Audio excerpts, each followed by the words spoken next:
Hello, everybody, and welcome back to another episode of Watching the Boxes Fantasy Basketball Podcast, hosted by #basketball.com, your home for the very best fantasy tools and analysis on the entire internet. Go check them out, #basketball.com. I am your host, Mike Catron, and joining me, as always, is my co-host, Tyler P. Watts. What's up, Tyler? Michael. I mean, the season has been crazy to begin. I guess that's where we should start. Yeah, it's been, I don't know if it's been like, I would say a lot. I've enjoyed the basketball I've been watching.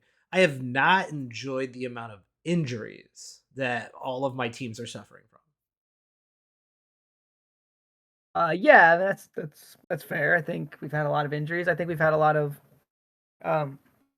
I don't know if I want to say star, but maybe not as much as star, like just a lot of good players playing a lot of minutes that are hurt and are going to miss multiple weeks, and that's been obviously disappointing. Oh, I think it's been pretty brutal. I know Steph Curry came back this week. Embiid and Paul George were supposed to come back this week, and then Embiid got suspended for 3 games, which I completely disagree with. If some dipshit writer out there is talking shit about your family, you should be able to put hands on them. If anybody's talking shit about your family, you should be able to put hands on them. How about that? I mean, I guess I can see it from both sides. So yeah, it's not like he I'm not going to go that far. But it's not like he beat him to death. He pushed him out. He pushed him. Like, come on, like. But Joel Embiid's a big guy, man. So, like, I don't think you want that in your workplace either. So. Then shut your mouth. The words have, your actions have consequences, as we all know. Well, I think that was the crazier part. Was like, why was that correlation even made by the writer? Like, that was just not necessary. No, not at all. And also, if you are the editor of that individual, you should be fired as well. Like, that is just something I just don't see how you let that be published. I think it's vile. It's uncalled for. It's unneeded. Like, it's just, I don't understand it. I don't get it. But I guess what it does is now I'm still waiting for all of my Joel Embiid teams to stop losing, right? If you are on an injury-ridden team or a suspension-ridden team, Tyler, we're coming in it's middle of week 3. What do you do to weather this storm? That's a good question. It's tough. It's real tough because it depends on who you face and all that too, I think, because like a lot of teams are missing a lot of guys, right? Like we have no shortage of, top 50 players that are on the sidelines and have already missed multiple games. I think for Embiid, it's kind of well, I'll run it by you, I guess. How many games do you honestly think Embiid plays this season? I think he plays 50, somewhere between 50 and 55. See, I don't see him getting anywhere near that. So really, well, I don't feel like he's going to be doing maintenance. He's going to be not playing back-to-backs. And other than that, in my opinion, he's gonna play. Like he's not like injured. He's monitoring his system. No. That's what not his system. That sounds like he's got like bowel problems. So, the Sixers got fined. Did you catch this? They got fined $100,000. I saw this. Yeah. Did you read the press release? Well, I feel like I did not read the press release, but let me hear the press release, and then I'll opine. Okay, so here's the press release. You ready for this? Let me hear it. Okay. The NBA today fined the Philadelphia 76ers $100,000 for public statements, including by President of Basketball Operations Daryl Morey and head coach Nick Nurse, that were inconsistent with Joel Embiid's health status and in violation of NBA rules, including the league's player participation policy. The Okay. league's investigation also confirmed that Embiid has been unable to play in the 76ers regular season games this season due to a left knee condition, and therefore his games missed have not violated the player participation policy. Okay. So So I in short, take Joel back Embiid everything is I just said. and that's what I'm saying is they tried to downplay it, and this was like the Kawhi thing. He doesn't want people to know his injuries, his actual Sure. status. So they tried to say, "Oh, he's just reconditioning," and the fact was he was hurt the whole time. Beyond Interesting. that, he is suspended for or been injured for their first 9 games. He is supposed to play on Tuesday. His suspension was not allowed to start until he was cleared to play. So he's Okay. supposed to play his first game on Tuesday. They have not played a back to back yet this season. So he's missed Oof. 9 games. And they play 15 back to backs this season, and he says he's playing in 0 of those games. So Okay. that is automatically 24 games missed. He's not So playing in any of that that. would He's not. give Wait, you hold on. He's not playing any back to backs, or he's not playing back to back. he's not playing back to back. So they So have 15 back to back sets. yeah. So he's missing 15 more games. Yes. Okay. So max That's 58, and they're telling you his knee was just hurt and he was dealing with, and from what I heard, he's been dealing with some swelling and stuff. That's so like again to expect him to play 58 out of 58 seems like a big stretch. yeah. That's okay. Well then, my 50 to 55. Let's take that down to 30. How do you feel about 30 games, Tyler? And that's kind of where I'm at now. It's like he played 39 last season. Like it's probably in the 30 to 45 range. Well, then, if you have Doesn't Embiid, sound right? good. Well, if you have Embiid on your team, which I do in a couple leagues, his value right now is the lowest it can possibly be, right? So once again, you're watching the boxes over and over and over and over and over again. We stress: do not sell low. Is this though his lowest value of the season, or does it get even lower when he doesn't play for the next month? Like, does it continue to drop and you continue right to? I would assume if you drafted Joel Embiid in the first or even second round, but likely the first round, your team isn't doing that great. Probably not doing that great. So if it's me, I he's gonna play on Tuesday. If he doesn't play on Tuesday, the Sixers are probably getting another pretty hefty fine because, like I said, he was suspended for 3 games, but you're not allowed to serve your suspension when injured. So So if he's if injured he and they cleared doesn't, him to play, they're full of shit again. right, so he's gonna play on Tuesday against the Knicks. He then they then play a back to back on Wednesday against the Cavs. I'm assuming Okay. he's gonna sit out that game. Yeah. And then they play Friday against the Magic. The Magic are banged up. Wendell Carter's banged up. He's probably going to feast against the Knicks and against the Magic. And then they have off until Monday the 18th. I am trying to trade him next weekend for the highest offer I can get.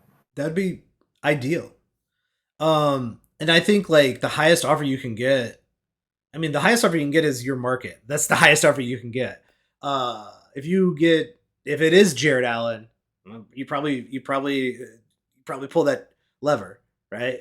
Certainly, if it's Chet Holmgren, you're like, yeah, yeah, yeah, do that. You should definitely send me Chet Holmgren for Joel Embiid now that he's back. Evan Mobley, 100%.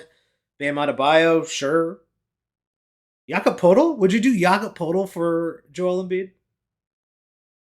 Well, I think last year's a good barometer, right? Yeah. Because he played 39 games, right? So if you flip it to total value and just look at it, like where do you think Embiid finished in total value in 39 games? 100. He finished 25th. Really? Okay. Yeah. So like It's pretty good. you don't necessarily want to sell him for like absolute zero. But Yeah. I think the secondary factor in this is like they have Paul George now. They don't need Embiid to score 34 points a game. They don't need Embiid to have 5.6 assists. Like I think that expecting that is pretty crazy. But if I could sell him for somebody that I think is a third round player, I would definitely do that. Any third round player, give me that over Joel Embiid.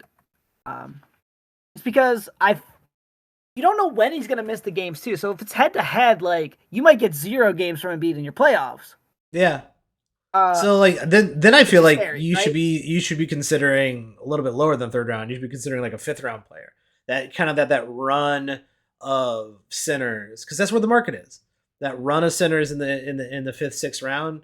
Um, I don't know if I would go all the way to Zubac or DeAndre Ayton or Jonas Oh, Valanciunas. but I see, don't know. here's what I'm saying. But I like, if you think can't if get he has, anything better, what are you doing? Dropping him? You can't do that either. I think if, but if he has 2 awesome games, I think you're going to get something better in pretty much any league. Uh, Right? That's fair. Like if he has, 30 and 10 the first night against the Knicks and then comes back with another 30 and 10 against the Magic a couple nights later, like it's not like you're gonna have to sell him for pennies. Like people are gonna be like, "Oh, dude, Joel Embiid's gonna crush. He's ready." And like, yeah, sure, they know he's gonna miss time, but like, you know how people are. They don't like people trade for Kyrie Irving. People trade for Anthony Davis. Like these two guys Uh, always miss time. And No one that's cares. and that's Like the if they're healthy and calculation. playing, they want the good player. Yeah, and that's the calculation I'm doing. It's like, well, I might think, as I did earlier, 50-55 games at Joel Embiid, hell yeah, let's go. And you being an informed listener, an informed player, realizing it's going to be probably closer to 25-30, right? So if you can package him and another player for Jaren Jackson Jr. and I don't know, probably not Dennis Schroeder. I think I'd want something like Pascal Siakam and Jaren Jackson Jr. It seems like you're Yeah, getting a and raw that's the deal, kind of but move. you're not. You're actually kind of getting a pretty decent deal. Right, and that's the kind of move I'm trying to make. Is like I'm probably giving my Embiid and like a lesser, like maybe player just outside the top 75, uh, for like 2 guys in the 30s, 40s. Like that'd be a great deal for me if I can make it happen. I would agree. Let's talk about all the hottest transaction trends that we've been seeing lately. I know we're gonna do this is a waiver wire episode. We're gonna be looking at the waiver wire. We're gonna be looking at who people are picking up. We're gonna be looking at percentage owned players and I guess kind of finding low rostered players that should be on a roster at the very least. And then maybe look at some of those high rostered players and going, what are we doing? What are we still doing here with this guy? Like, I'm not sure. So that's what we usually do on the waiver wire episode. Let's go. Watch this, Tyler. We're on Yahoo. We're to looking at all the rostered percentages. So like, I feel like Yahoo's a very good like measurement of the average league, in my opinion. And we're also, if you're listening to this on the podcast, we're also on YouTube. You can actually see what we're looking at, what we're talking about. If you go to YouTube and check out the Watching the Boxes podcast over on YouTube. Tyler, I've been working on the transitions. Watch this. Oh, there we go. Ta-da! Look at that. There's the screen. Wow, that's impressive. I know. Thank you. I watched one YouTube clip to figure out how to do that. Not even two, just one. We are over on yahoo.com and we're going to look at yesterday and today's overall transaction trends. I want to hear like kind of short-term, long-term evaluations of some of the players that have been picked up lately. And we're going to start with not Donovan Mitchell on the Toronto Raptors, Davion Mitchell. I had a quick glance at the transaction trends, and I was like, Donovan Mitchell, why is he not on any rosters? And I'm like, oh, that says Toronto, you moron. Davion Mitchell has been playing great minutes in Toronto, and I think potentially we might. I think we did say like, hey, we don't know what's going to go on in Toronto, but they weren't like my number one or even number two. Hey, there's a lot of like quality value under the covers here in Toronto, but a string of injuries has allowed for players to like actually get some solid minutes in Toronto. Tyler, what do you think about Davion Mitchell and the rest of the Toronto Raptors? So Mitchell is an interesting case, and I think this one probably is someone you should pick up. For the reason that Quickly is now questionable for Saturday's game. and when you're listening to this, you'll probably know if he played or not. Yep. He was basically injured after 14 minutes on opening night, and it looked like Mitchell was strictly his backup. Like they weren't going to play a ton together. RJ Barrett was hurt for a little bit. He's back now. So I feel like once quickly returns, which it sounds like it's going to be, maybe as soon as Saturday, maybe as soon as Monday, Tuesday, Wednesday, you know what I mean, like early next week. I feel like Mitchell is then a backup guard behind those two, and probably doesn't have a ton of value. A lot of his value is, based on like he had a 5 steal game. So his steal number like for the season looks good, right? Yep. But it's literally backed on mostly a 5 steal game. Like in 4 of his 9 games, he hasn't had a steal. Yeah, you're talking about a guy who we're talking about a 9-game sample size, right? So if you do have one of those kind of crazy games, you can you're rate, especially in a statistic that is rarer than most. One of those big outlier games, which steals that standard deviation of steals and blocks are all over the place. That's definitely doing a lot of like extra work here. For Mitchell. Yeah, and so like again, his 2 best categories right now, or 3 best categories are steals, points, and assists. If you're a backup guard playing 20 minutes a game, you're probably only getting 3 or 4 assists. You're probably getting less than 10 points because that's all you're averaging for the season. And you're maybe getting 0.6 steals. Like, that doesn't sound like something I want on my waiver wire. So, fine to pick up as long as Quickly is out. But once Quickly comes back, I think he will be dropped fairly quickly. Yeah, I would agree, and quickly is hopefully coming back very soon because I also have him in a lot of leagues as well. It's great from Davon Mitchell. It's great assists if you're streaming off the waiver wire. Very, I say, very good assists off the waiver wire. But like you're explaining, this is not a rest of the season pickup. This is a temporary pickup. On the flip side of that, with Scotty Barnes out, uh, Ochai Abuje, is that how you say his name? I've been working on that. Oh, Michael. Ochai Well, Abuje. well That's pretty close, I think. I've been listening to Toronto games just to try to get that one right. Abuje. like it's Ba though in the middle. The last Abuje. name. Abuje. Abuje. Ba G. Abaji. Damn it. Ochai Abaji. I like that guy. Kind of impressive stint here from Abaji. So I remember seeing this name and going, oh shit, I'm obviously gonna fuck this one up. So I had to try, and I still tried. It still failed. Listen, I might be dyslexic.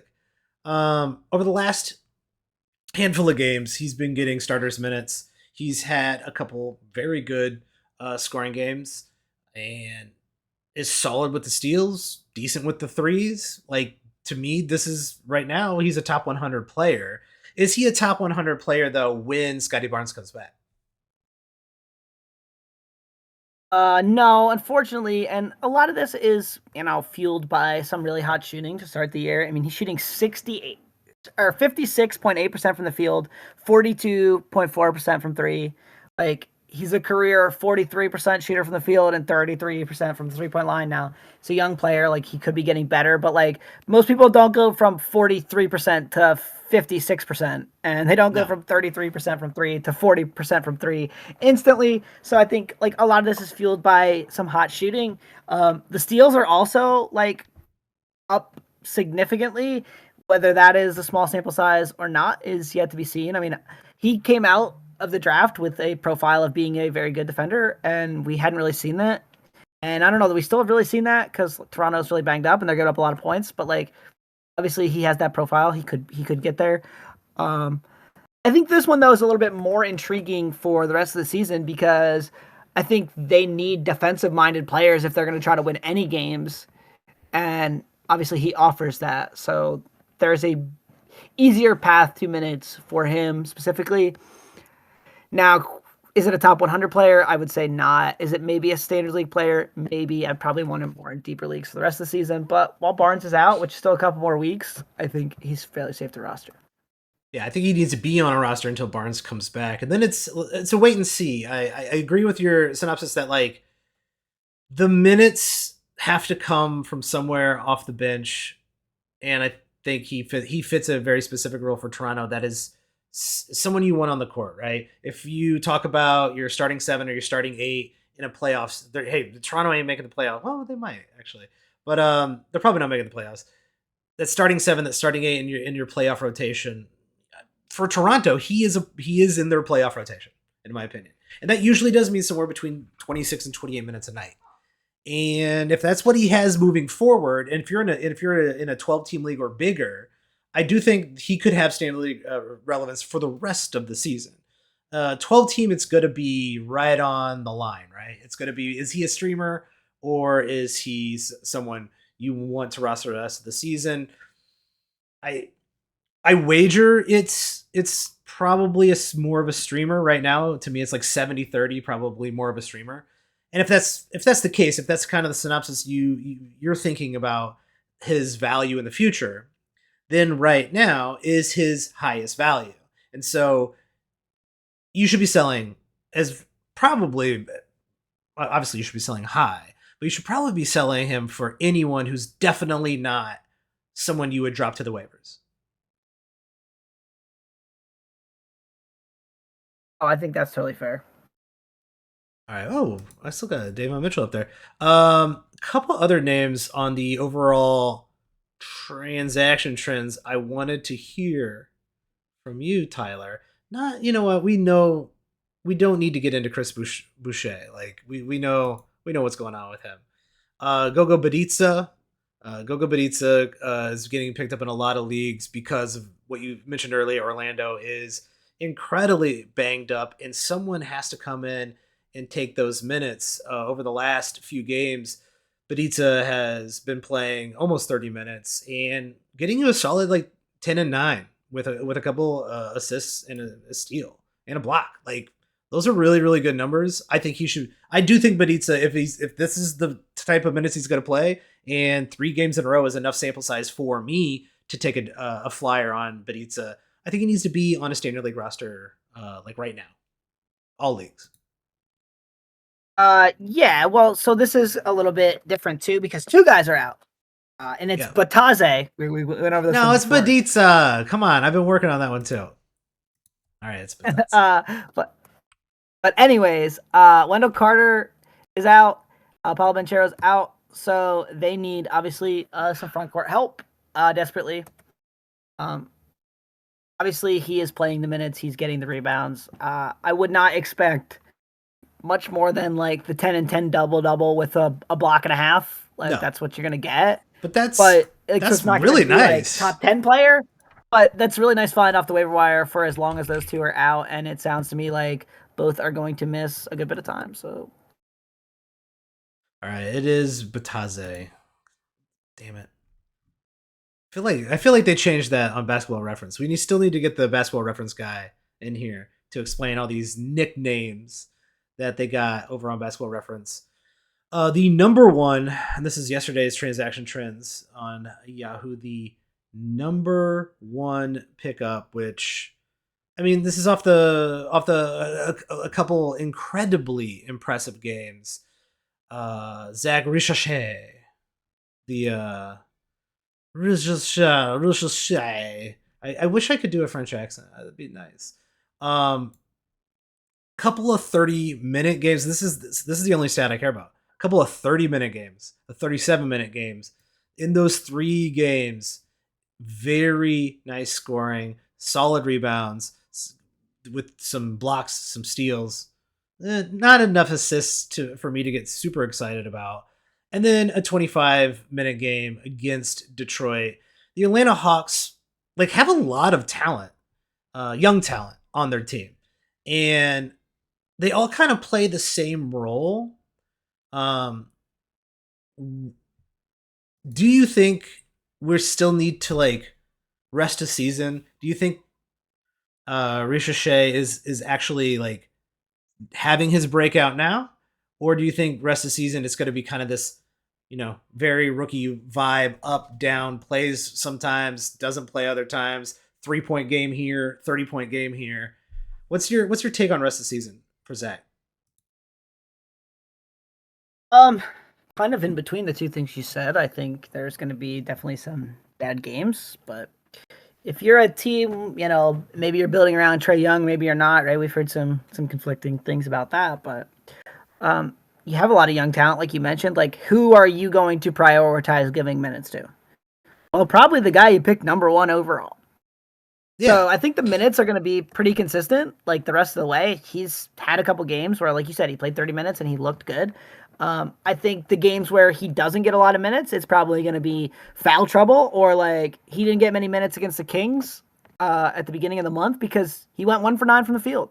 And if you're taking some bad shots, like a veteran coach like Quinn Snyder's probably going to take you out.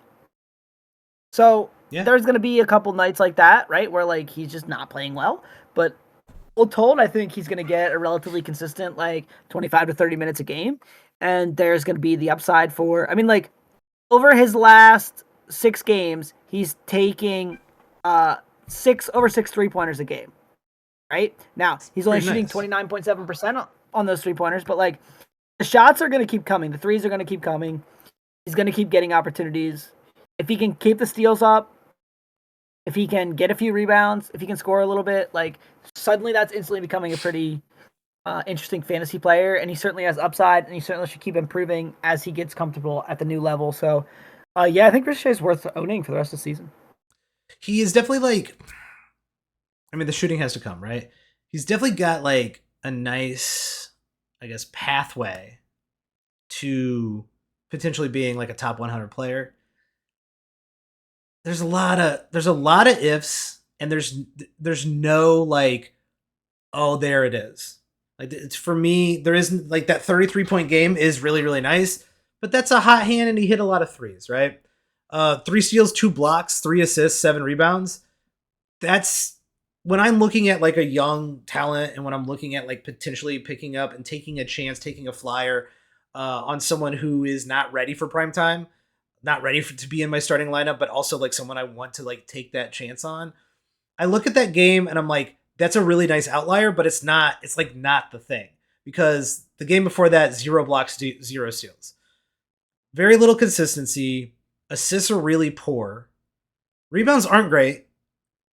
Steals and blocks are too standardized. Like, they're all over the place. If he could do over a block, over a steal a game, and closer to like 3 to 4 3-pointers, now we're talking about someone I'm kind of interested in. But with like the percentages, like his shooting percentages being as low as they are, even if those come up, where is that thing that takes him from a plateau player to a top 50 player? And I don't see it right now. It's a small sample size, of course, and he's a rookie and he's 19 years old. So those are all factors I'd be like, well, let's give him some time. Let's give him some time to really show off. But I'm not sure. Rest of the season, I think he should be on a roster the rest of the season.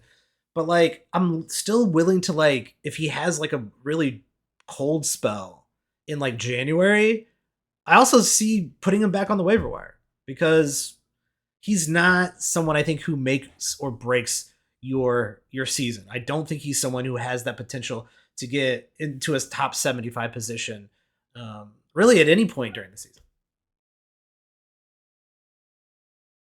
I think that's fair if you're assuming that there is no potential to uh, have that kind of second half rookie breakout we often see. Yeah, The things that I think you caveat, right? go If ahead. DeAndre Hunter's out, Dyson Daniels goes out, like this is the other thing. Bogdan Bogdanovic, if they're all injured and it's the second half of the season, they're like, let's let the kids play. Okay, cool. Then I'm much more interested in holding during like a slow period for him. But with all of those players, in my opinion, ahead of him on the depth chart, I I don't think I can hold, if I'm in a playoff battle, I'm trying to make the playoffs. I'm not sure I could just hold on to him hoping he gets better. Yeah, I think though it's worth mentioning that like this is a guy who was playing professionally, but like not in the NBA, and he's already averaging a block or almost a block and a steal a game. Like, I don't know. I just feel like there's some potential there for like once he gets like, acclimated to the speed and the pace of an NBA game, that he's dropping like 13, 5 rebounds, 2 assists, 1.2 steals, and a block. Sounds like somebody I want. Percentages might not be great, but that sounds like somebody I want, especially in a head-to-head league. Yeah, that's pretty nice. That's pretty nice. If you can get there, if you can get the consistent minutes, then I'd be very excited about it. But like there's just a lot of people on the depth chart ahead of him, and I don't know. Obviously, Dyson Daniels is they don't play the same position, but like Dyson Daniels is like the more, I guess, tasty prospect, just because of his crazy steal potential. I mean, he's got crazy steals and block potential, right? So, and the minutes are coming Well, for and how him. is he He looks only legit. how's he only owned in 60% of leagues? That's what I'm trying to figure out. Well, that's exactly Tyler. Great transition. That is exactly where we are headed over to the player list on Yahoo.com to show everybody who is actually being rostered and who is not in most standard leagues over on Yahoo. And there he is, Dyson Daniels. 60% should be 100. You know what he ranks so far this year in 8 category leagues? Well, I'm looking at here. It says 28. So 28. Well, not by hashtag basketball. So, Okay, but I will tell you what he ranks by hashtag basketball. 65th. it's pretty good. Pretty good. It's pretty good. And I think for him specifically, like the 3-pointer is, I mean, he's making 1.3 a game, but it's on bad percentages, and that's gonna stick. Obviously, the percentages are gonna be bad, kind of across the board. But if you're talking 2 steals and a block, and 4 rebounds and 3 assists and 12 or 13 points, like that's a really interesting player the rest of the way. And yes, the Hawks are a very inefficient team, but as far as percentages go, but I still think he's a top 75 player. And I mean, I mentioned it right in our bold predictions. Like, this is someone who was going undrafted that you wanted, and I stand by that. I think he's easily a top 100 player this entire year. Yeah. Rostered rest of the year. Get this up to 100. Whatever everybody's doing out there, I have no idea. Get that up to 100. A couple other names I see in this space over here. Alex Caruso, who was definitely drafted in a lot of leagues, really not, in my opinion, incredibly surprisingly not getting the playing time that I think everybody thought he was going to get. Currently averaging 19 minutes a game. He still, like, as a streamer, right, is wild good at getting you steals when he plays. Can't understand why he's not playing more. Don't understand that. Well, I mean, I can understand it. I mean, look at those percentages. He doesn't need to do anything. Like that. But he doesn't need to do. He doesn't need to score just to be valuable, right? Like his value is, and maybe it's because Oklahoma City's like whooping that ass. They just don't need him out there, and they're saving him for the playoffs. But like, his value's on the defensive end, obviously. yeah, but again, this is an Oklahoma City team that's the best defense in the league by far. So like, again, you got to think about like, okay, it's Alex Caruso versus who for the minutes? It's Alex Caruso versus Shai Gilgeous-Alexander. It's Alex Caruso versus Jalen Williams. It's Alex Caruso versus Lou Dort. Like, all those dudes are True. really good defenders too, and they offer more on the offensive end. At least right now. Yeah, I just want to say that Caruso can't be. Well, that's saying a lot because Lou Dort doesn't offer a lot on the offensive end, and the fact that Caruso, by the way, like, does feel like shooting percentages like strangely down across the board this season, but like Caruso being under 30% is, yeah, okay, fine. That's why he's sitting out.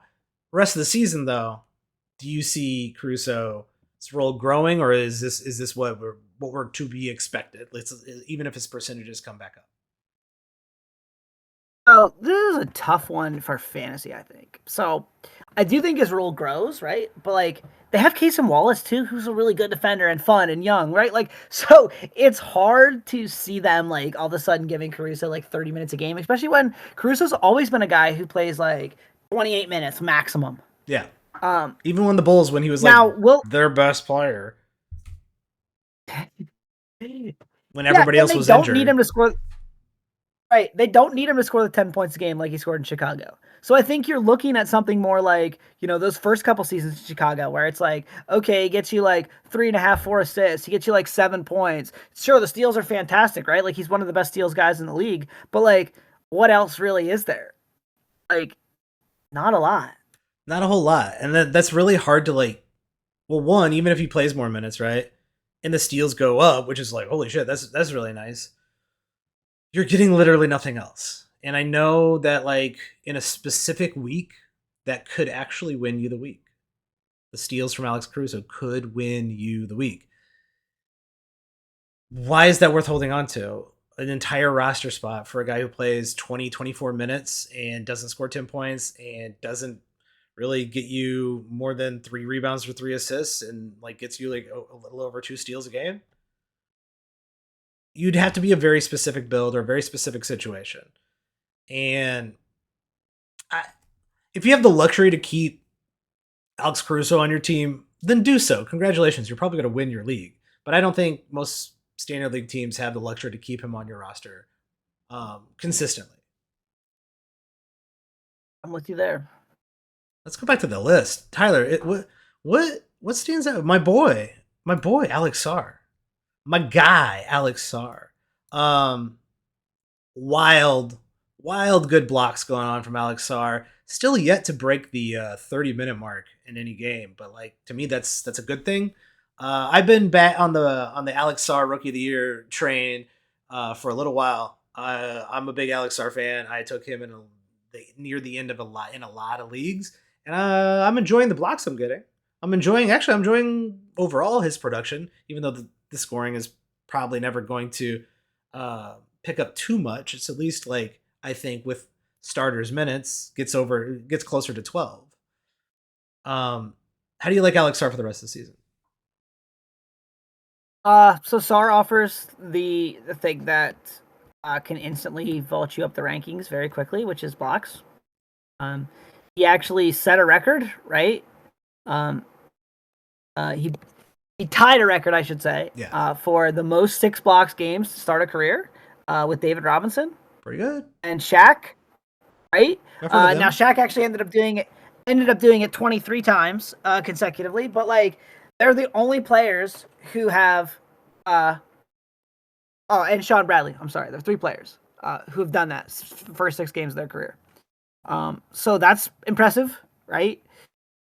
He also is very raw offensively. Like that was a big thing. Yes. And like he has had some games where he scored like 17 points and whatever, but like there's gonna be a bad field goal percentage there. Like he is super raw offensively. He's a 19-year-old trying to play consistent heavy minutes in the NBA. But in the same breath, like he's only playing 25 minutes a game right now. Washington is, for lack of a better term, tanking. Like they do not They should expect to be in the race this year. Right? So, like, I think Sarr is going to eventually play, 30 to 35 minutes a game down the stretch when they're trying to lose every game possible. And he is producing some stats, but he's not helping them win. No, which also great. Right. So I think this is definitely like in Roto, it could be tough, especially at the end of the year. Like if he's shooting under 40% on like 15 attempts a game because he's playing crazy minutes, like that's going to be real bad. It's going to be real hurtful for you. But in a head-to-head league, like his counting stats are going to be good enough that he's worth rostering. Yeah, I think he's definitely worth rostering. I think Koulibaly is also worth taking a flyer on rest of the season. Those 2 guys, especially Koulibaly, who's actually had some better games and also is getting the 34 minutes a game that a starter usually gets. His across the board production is also intriguing to me. Is there anyone else on this list, Tyler? Just scrolling around. Anyone else on this list that kind of stands out where you're like, oh, what are they doing down here? That's a good question. There's a lot of guys on this list that I'm There's questioning. what their value is for the rest of the season, and how much should we believe the less than 10 game sample size we have for every team, and how much we should believe a guy that I think is pretty interesting, and I'm actually interested to look up and see where he is ranked for the season. And this is a team that I am kind of watching somewhat closely because I think they are very much in flux, and they have another superstar player that I'm not sure how many games he's going to play, and that's the Clippers. Mm-hmm. And Derrick Jones Jr. is on this list. Derrick Jones Jr. is someone that I think could be pretty interesting. Like Norman Powell is scoring 30 points a game somehow, right? James Harden is doing a lot. And so do we, kind of just keep building up Derrick Jones Jr. and his minutes? I mean, he's shooting 50% from the field. He's shooting over 40% from three. He shot fairly well from three last year in Dallas. He's an interesting kind of steals guy. He's had the potential to get you like 0.7, 0.8, 0.9 blocks for his career. He's only averaging 0.3 so far this year, so that number is down. And especially if Jones Jr. becomes like a 30-minute per game guy very consistently, like he could somebody that's like he's ranked 150 right now, but he's someone who could easily like kind of vault right up into that. Definitely should be rostered in every standard league category just because the Clippers are very much like a defense first team right now, but eventually they're going to need to score some more points if they want to try to make the play in or the playoffs in the West. And I think they do as they're inputting that new arena. So I think Derrick Jones Jr. could be someone who benefits from that and plays a little bit more and finds himself, in that kind of standard league area. What's his percentage rostered? Good question. He's on this list at the top here. Dang. He is owned in 14% of leagues. It's pretty. Oh damn, that's like hardly any. He's definitely available in your league, I would say. There's a ton of guys who are under 50% rostered that feel like they should be getting at least a flyer. Like Terry Eason is out here 29% owned. Jose Alvarado 33% owned. Those are at least like players who are in a situation where they're getting minutes currently right now that like you should be taking advantage of. There's another crazy one that I can't believe is on this list. Scottie Pippen Jr. averaging almost 7 assists a game. Ja Morant injured. Yeah. Correct? I'm not wrong about this. He's injured, yes. And not a lot of talk on how bad this injury is, and we saw the Grizzlies kind of do this a little bit last year where they're kind of hush-hush on the injuries, but Scottie Pippen Jr. been fantastic to start the year. Assists, rebounds, steals, decent points. He's hitting a three, right, on 40% shooting. So if he's going to get more minutes, he's going to get more opportunities. He's only owning 44% of leagues. Like that should be 100% while Ja Morant's out. And even when Ja Morant comes back, like his assists make him worth owning. So I think he's going to be a guy who's a standard league type player for the rest of the season. Yeah, like that. Those minutes in his current like opportunity, plus the fact that he legitimately, while starting, could average 10 assists a game. To me, that's a week. Like you're winning the week in assists, or it's swinging it in your favor. I'm not sure any starting point guard should be on the waiver wire, just like period, just in general. Like even I know Scoot's out here, and Scoot's been up and down, left and right this season, but like I don't know. I know he's had some bad games, some low minute games. I got faith in Scoot, and he's only rostered in 35% of league. Yeah, and that's another team where they're playing guys like Jeremy Grant right now. How long does that last, right? Yeah. And at some point, like, they've had some injuries too, but like at some point you got to figure out if those three players can play together, and if not, you got to decide, right? I'm talking about Shaedon Sharpe, Anthony Simons, and Scoot Henderson, and if not, you've got to decide which are your guys and which one or which two you're gonna move, right? Yes. Like eventually, the goal is not to tank for 10 years. Like eventually, you got to make decisions, and so I think. Regardless, right? Unless Scoot is the one that's traded, which I don't see that happening, right? I think that they're going to either trade Simons is probably the most likely, and then Sharpe would be the second most likely, and Scoot would be the third most likely, if you're asking me who they're going to trade. Mm-hmm. I think at some point you have to kind of hand the keys to Scoot and be like, Hey man, we're planning on losing the rest of these games and getting a high pick anyways. So sink or swim, buddy. The last guy I want to talk about is a guy who is actually rostered in 92% of leagues, but I've seen him on the waiver wire in a couple leagues, and I was like, "Ooh, should I go pick him up?" Then I started looking at how he's playing and his production. I was like, I don't know. And I think I might put in a waiver wire for Drew Holiday. Drew Holiday, very very slow start to the season. Definitely has picked it up lately, but like the steals right now aren't there, and Boston is a little unhealthy right now. But Drew Holiday is playing that kind of like offense isn't terribly important to me role currently. I'm here to defend and I'm here to win a championship.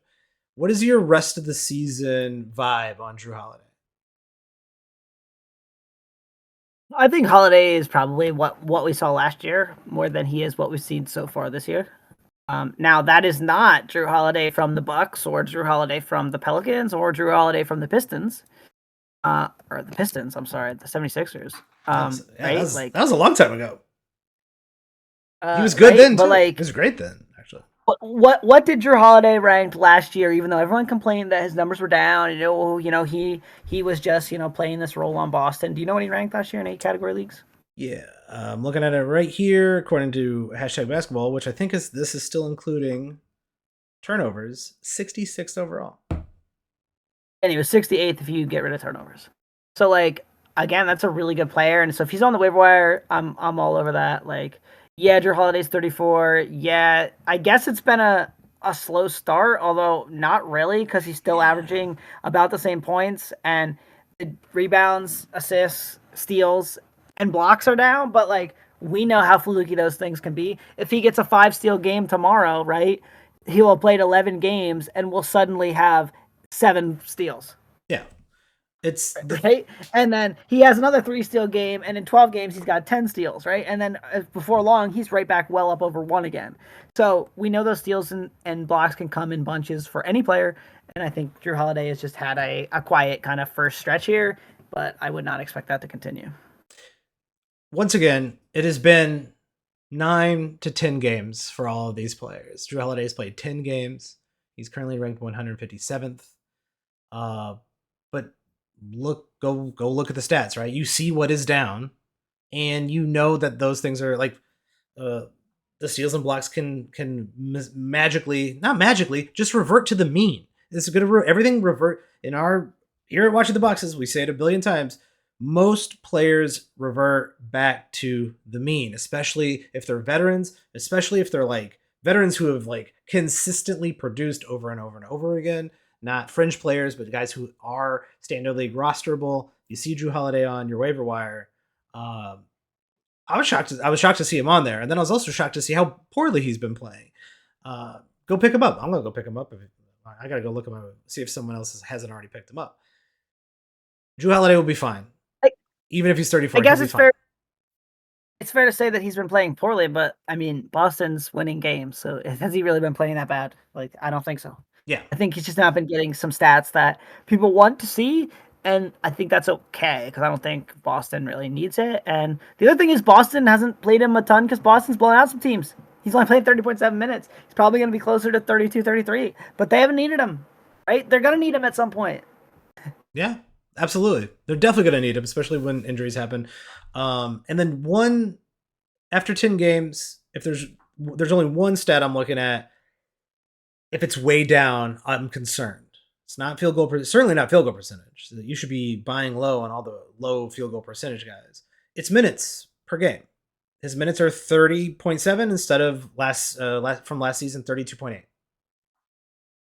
That's negligible. Like the 2 minutes less this season. Let's say that's even consistent, which I don't think it will be. I think he'll be over 31 by the end here in a couple weeks. That's the same. You're going to see a guy who reverts to the mean. You're going to see a guy who should not be on the waiver wire. And apply that to anyone else you see on the waiver wire. You're like, oh shit, what's that guy doing on the waiver wire? And then you look at his rank and you're like, he's ranked 240. It's like, well, is he shooting poorly? Is he had 0 steals this season, even though he used to, average 1.5? Like, go take a look at the underlying numbers. And that's what you should be doing every single week, really every single day. Maybe if Well, you're and doing here's it every other day on your waiver wire. the Holiday thing specifically, right? So you look at his game logs. He played 22 minutes and 45 seconds against the Wizards, and they won by 20. So again, they just took him out, right? He played 23 and a half minutes against the Hawks, but they won by 30. Right? In the games where it's close, he played 32, 35. Now, he did only play 24 against the Pacers, but the other games, he played 35, 32, and 36. Okay. So he's playing 32 minutes a game. It's just they've blown out 3 of the first 10 teams, and he's only played 20 some minutes in those games. Yeah, which is also like sometimes you can take that into account, but like I'm not. I'm not going to. I'm not going to take that into account that they're going to blow out every team. Um, that I think Tyler, unless there's another player you're looking at, I think that's it for the waiver wire. It's plenty of good players out there. I think if you ain't maximizing your streams, then you're doing it wrong, right? Like if you're not taking chances on players or picking somebody up, you're probably like even if you're winning in the short term, in the long term, that ain't gonna work for you. Yeah, for sure. Like you gotta use your waiver wire. You gotta be smart about it. You got to, keep track of who's getting hurt and who's gonna play because of it. Like all those little things make a huge difference, and that's how you get guys like Goga and other players, right? Like right off the waiver wire, who are gonna instantly start for you and give you some big production. Yep, 100%. I think that's it for the waiver wire. We'll be back soon with our week 4 preview. Until then, stay safe. Be good to one another, and we will see you next time.